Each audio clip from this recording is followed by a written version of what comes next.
त्यो 4वटा निर्णय छ त्यो राय परामर्शमा।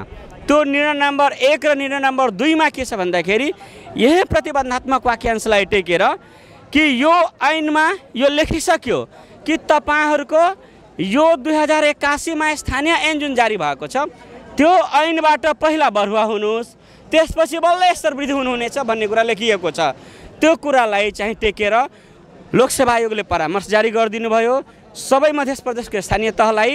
त्यसपछि के भयो त हाम्रो सबैको पहिलादेखि साबिकदेखि नै पाउँदै आएका समाजभन्दा अगावैदेखि पाउँदै आएका स्वास्थ्य सेवाका कर्मचारीहरूको जो चाहिँ चौथो नियुक्तिबाट सुरु भएका छन् अहिले चौथोमा छन् र अधिकांश चाहिँ पाँचौँमा छन्, ती स्वास्थ्यकर्मी साथीहरूको स्तर वृद्धि सदाका लागि ठप्प भएको अवस्था छ। अब यहाँ विचारणीय कुरो के छ भन्दाखेरि चौथो तहबाट नियुक्ति भएका कर्मचारीहरूको लागि मात्रै त त्यो भनेको छैन, त्यसमा अरू तहबाट पनि सेवाबिन्दु छन् प्रवेश गरेका, उहाँहरूले चाहिँ सजिलै स्तर वृद्धि पाउने।